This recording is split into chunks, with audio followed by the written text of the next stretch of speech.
All right, let's get right into it today. We are, taking a look at S&P Global. Okay. You know them. Their credit ratings are really important, right? I mean, they can make or break investment decisions. Absolutely. They've got the S&P 500 index. They even do data analytics. They're all over the place in finance. Even What do if, you don't really see it, they're behind the scenes a lot. Mm. And we've gotten some really interesting documents from them. Their Yeah. Q1 and Q2 2024 10Q reports. We've got the Q2 2024 investor presentation, Okay. and then some really interesting details from executive compensation agreements. Interesting. Yeah. So this is, This will be good. yeah, like real detective work. Yeah. So are you ready to put your analyst hat on? I am. Let's do it. Can dig in. Let's go. Yeah, all right. So, I mean, first things first, why should anyone care about this? We're talking about a company that just posted record revenue and EPS growth in their investor presentation. It's not like they're some struggling Right. startup or anything, Exactly. Yeah. No, they're doing quite well. Right. But I think what's really interesting is, those impressive numbers you just mentioned.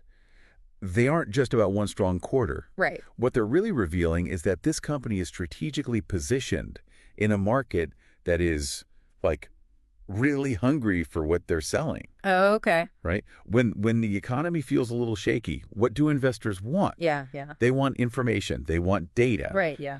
And they want insights, and that's exactly what S&P Global does, right? Right. They're the ones that can kind of separate the Yeah. signal from the noise. Right.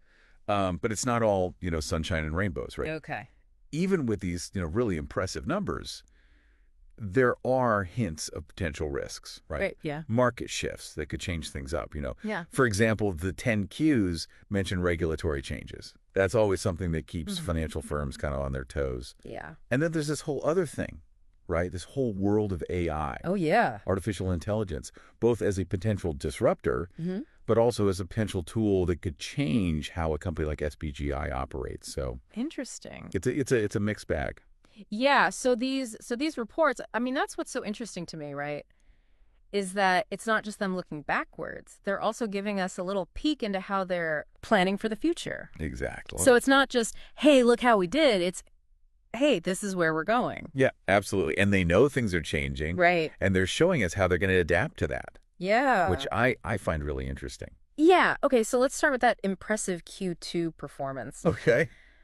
I was blown away by this vitality index Okay. that they highlight in their investor presentation. Okay. So apparently a full 11% of SPGI's Q2 revenue came from brand new or recently revamped products and services. Wow, that's impressive. So it's not just like they're riding a wave, they're actively paddling and Yeah. figuring out where to go. Yeah, they're not just sitting around. They're being very proactive. Right. And it makes you, and this focus on innovation really makes me curious about, those acquisitions they made, Visible Alpha, which specializes in consensus data, Okay. and ChartIQ, which is all about data visualization. So they're really investing in tools to try to make sense of Yeah. this crazy amount of data Right. that's in finance. I mean, because it is just increasing exponentially, right? It is, yeah. And it's only going to get worse Right. or better, depending on how you look at it. Right, exactly. It's all about perspective. It makes you wonder. Yeah, what problem are they trying to solve for their clients? Right. And how does this, Yeah. set them up against their competitors? Yeah, you're spot on. I mean, those acquisitions are like pieces of a puzzle, Right. right? And if we can understand SPGI's motives, it helps us understand their larger strategy. Yeah. And it's not just about what they're buying. It's also about what they're getting rid of. Okay. Right. Okay. So they decided to divest FinCentric, Okay. which is all about the nuts and bolts of loan origination, Okay. account management. Very interesting. Okay. It's like they're saying we are going to be the ultimate data-driven insights provider. Okay. We're not necessarily going to be the ones running the everyday operations. So they're streamlining, they're focusing, they're Exactly. leaner and meaner Leaner and meaner. in their specific need. Right, exactly. And this isn't just instinct, right? Right. Remember, they reported this huge growth in billed issuance, Yes. especially in high yield and bank loans. Yes. So that tells us that even though... Even with all that talk about recession, all this economic uncertainty, right, investors in Q2 were like, no, I'm hungry for risk. Risk on. Yeah, I want to chase returns. Yeah. Exactly. So SPGI is making sure that they're the ones that are providing that data and analysis to kind of guide those decisions. They want to be the go-to source exactly. for that kind of information. So we've got this high-level view, right? Yes. From the investor presentation. But now it's time to grab our, our magnifying glasses. Yeah, our magnifying glasses. Get into the weeds. Let's do it. And look at these 10Q reports. All right. Now, for anyone who doesn't spend their days, elbow deep in financial filings. Right. Think of 10Qs like a quarterly checkup. Okay. For a company. They give you a much more, granular look Gotcha. at each part of the business. Okay. And SPGI has a lot of moving parts. They do. We're talking 5 main segments here. Okay. Market intelligence, ratings, commodity insights, mobility, and indices. Okay. Each of which has their own little story to tell. Oh, I'm sure. Yeah, and one thing that jumped out at me right away was this contrast in performance between Q1 and Q2 across these different segments. Interesting. So, for example, ratings, they saw this massive revenue surge, no doubt, because of that high issuance volume we talked about. Makes sense. But market intelligence, while still showing growth, was a lot more subdued. Huh. It's almost like a tale of two segments, you know what I mean? It is. Yep. So it makes you wonder, why the discrepancy? Yeah. Why is one doing so much better than the other? Yeah, was it just, what was going on in the market? Or was there something else, some internal factors at work? Yeah, good question. And this is where those risk factors that are buried in the 10Qs become really helpful. Illuminating, yeah. Yeah, illuminating. Yeah. They really help us understand. So, give me an example. Well, for instance, the Q1 report specifically flags some potential headwinds for market intelligence. Okay. Including, stiffer competition. Okay. And the fact that they're still kind of integrating this massive IHS market acquisition. Right. Which they did a while back. It's a huge acquisition. So it's a good reminder that even giants like SPGI have growing pains, right? Yeah, absolutely. I mean, integration is never easy. No. Especially with a company that large. Right, exactly. And those risks are only amplified when you factor in AI. Oh, of course, yeah. Right. That's the wild card. Yeah. So we know that it's a game changer, but how will it actually impact a company whose entire business is data? Right. Right. That's a great question. Are there new competitive threats? Yeah. Like in the ESG space, for example. That SPGI needs to figure out how to deal with. Right. They need to counter that. Yeah. I mean, that's the $1 million question. $1 million question, yeah. It is. And to really understand their strategy, I think we also need to look beyond just the numbers. Right. Right. And consider the people who are actually leading the charge. Okay. And speaking of which, there's a pretty big changing of the guard on the horizon. Okay, yeah, let's talk about that. Right. Yeah, you're right. The leadership angle is huge. This is a big deal. Tucked away in their Q2 materials was this announcement that Doug Peterson, who's the current CEO, he's stepping down. Big shoes to fill. Right. And it might seem like, just another CEO, whatever. Right. But for a company this influential, this is a big deal. Absolutely. It's like, it's like the captain of a ship handing over the helm, Right, exactly. And the person stepping into that role is fascinating. Very interesting. So this is Martina Chung. Okay. She's been with S&P Global for 14 years. Okay, so she's been around. She was the president of S&P Global Ratings and their chief strategy officer. Wow, so she's not just familiar with the ship, she helped build it. Right, she knows this company inside and out. Yeah, absolutely. So I'm curious, what does her specific background tell us about, where SPGI might be headed?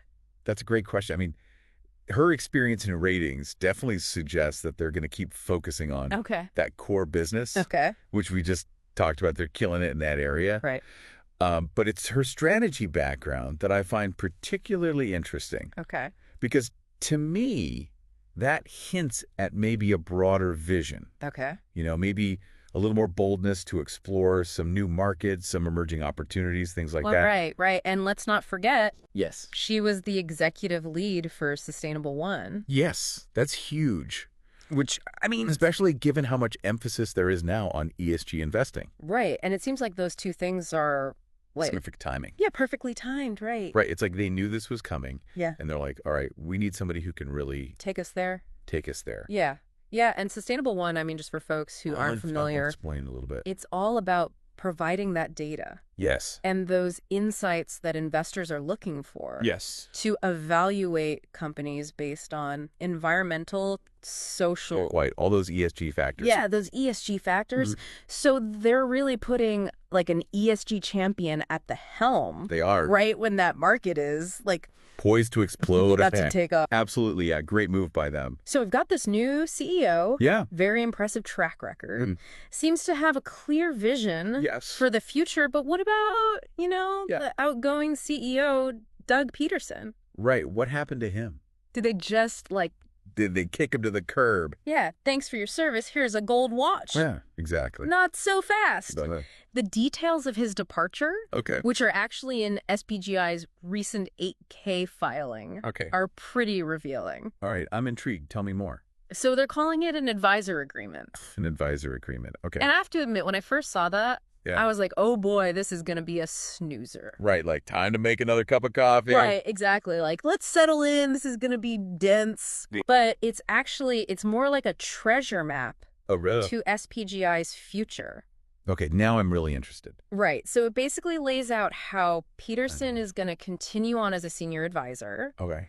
But he's going to focus on some very specific areas. For sure. Things like private markets, sustainability, and energy transition. So they're keeping him on board, but in a more focused role. Exactly. Okay, what's the strategy there? Right. Like, are they just trying to... smooth the transition. Smooth things over? Or is there something more? Or is there a deeper game that they're playing? Right, because it makes you wonder, how important do they consider these specific areas to be? Right. Why those? Right, and the fact that Peterson's going to be involved with his experience, his knowledge... Right. Suggests that they see these areas as absolutely critical to their long-term vision. Okay.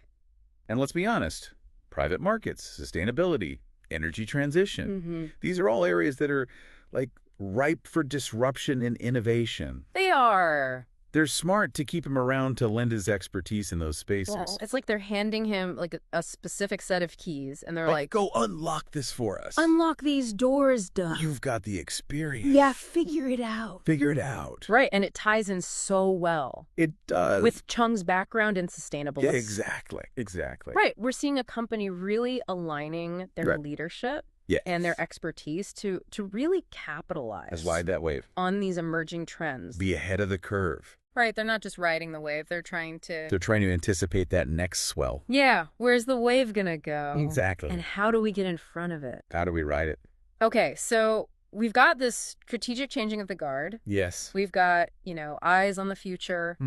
But you can't talk about corporate leadership without talking about executive compensation. Ooh, that's right, the juicy stuff. Right, so let's dig into it. Let's take a peek behind that curtain, because it's that often overlooked window into a company's priorities. Absolutely. It tells you what they value. Exactly. So what did we find? What we find out about how SPGI is rewarding their top people.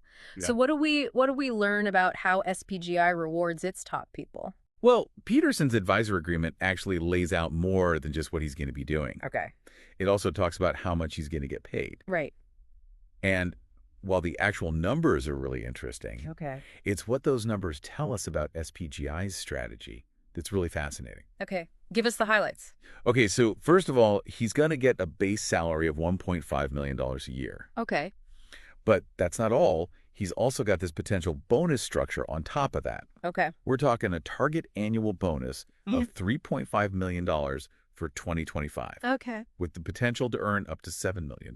Wow. Those are some serious numbers. They are, but I get the feeling you're going to tell me there's more to it than just, a golden handshake. There's always a catch, right? Right. Or an angle. Exactly. So what is it? Well, the agreement specifically says that 30% of that bonus is directly tied to how well he performs as a senior advisor. Okay. And remember those key areas we talked about, private markets, sustainability, energy transition. Right. That's what it's tied to. Oh, interesting. So it's not just, hey, thanks for the memories. Yeah. It's, we want you to actually perform in these areas. Exactly. They're putting their money where their mouth is. Right. They're incentivizing him to actually deliver. Exactly. Classic skin in the game. Right. Right. His compensation is literally tied to achieving those goals. Right. And those goals just happen to be essential for SPGI's future. It's all connected.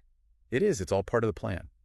So, I mean, it sounds like SPGI is not just reacting to whatever's happening in the market. They're not just sitting back. They're trying to shape it. They are shaping it. They're anticipating that next big wave. They want to be the go-to source for data and insights. Especially in those key growth areas, right? Especially in those key growth areas. You got it. ESG, private markets. It's like they're playing chess. Yes. And everyone else is like playing checkers. Exactly. They're thinking several moves ahead. And what's amazing to me is that they're using these documents. Right. Like these 10 Qs, these investor presentations. Right, which most people find really boring. Right, which nobody reads, but they're using them to signal their moves. They are. It's like a coded message. Right. To anyone who knows how to read between the lines. Exactly. So our deep dive has really gone beyond just, the surface. What's happening right now. Right. We've actually uncovered some really interesting clues about where they might be going. Long-term vision. Yeah, their long-term vision and how they're going to, navigate these really interesting times. Yeah, exciting times, but also, let's be honest. Right. There's a lot of uncertainty. A lot of potential pitfalls out there. Right. It's a little treacherous, Yeah, exactly. So let's bring it back to you, the listener. Okay. Why should any of this matter? Right. This is all Wall Street stuff, right? Yeah. Does this actually impact your life at all? That's the key question, because remember, this isn't just about one company's success. Right. S&P Global, they are a giant in the global financial system. They are. What they do has a ripple effect. Their credit ratings influence where money goes, their indices. Everybody uses those to track how the market is doing. Right. And their data, countless financial strategies are based on their data. Yeah, so when they make a move, people notice. It sends shockwaves through the entire system. And they're betting big on ESG. They are. They're betting big on private markets. That's a sign. That tells us something. It does. It tells us that those are the areas that are going to be growing. Right. Those are the areas where there's a lot of innovation happening. Right. And that can have a real impact. Absolutely. On where your retirement funds are invested, right? What kind of loans are available to businesses. Exactly. I mean, this has a real world impact. It does. It's all connected. And as we saw from those risk factors, SPGI knows right. that there's a lot of uncertainty out there. Of course, yeah. Right. They even say it themselves. Mm-hmm. Increased competition, AI could totally disrupt everything. Absolutely. Regulations could change. You never know. I mean, these could all impact their business. And if it impacts their business, right. It's probably going to impact a lot of other businesses too. Exactly. It's all connected, like you said. So it's a good reminder that even these giants, they're not immune to the winds of change. Nobody is. Nobody is immune to it. Nobody is. Which brings me to my final thought. Something I want you to think about. Right. As you're, looking at the market yourself. Yeah. We've seen how SPGI is really positioning themselves. Yeah, expertly positioning themselves. In a data-driven world. Right. In this world where data is king. Yes. But what happens when the very nature of data changes? Oh, that's a good point. What happens when AI isn't just a tool that they're using, right, but it becomes a competitor? Oh, wow. Right. What if AI can actually start analyzing and predicting the market? Right. Faster and more accurately. Better than we can. Better than humans can. Wow, that's a really interesting thought. Right. I mean, it's both exhilarating. It is. And terrifying. Yeah, a little bit scary. Because it means that we're living in this time where technology is changing everything. And the companies that are going to thrive are the ones that can change with it. Right. The ones that can adapt. Adapt or die, right? Adapt or die. That's the name of the game. So SPGI is definitely one to watch. Absolutely. I'm going to be keeping my eye on them. Yeah, this deep dive has been amazing. It has. We started with this stack of I know, right. boring financial documents. Right. Who knew they could be so interesting? And we've uncovered these amazing insights. I know. It's like we went on a treasure hunt. We really did. We found the clues. We followed them. We followed the trail. And look where we ended up. Exactly. Who knows where we'll go next time? Exactly. Who knows where we'll go next time? That's right. This is just the beginning. It is. There's a whole world of financial information out there waiting to be explored. So stay curious, and we'll catch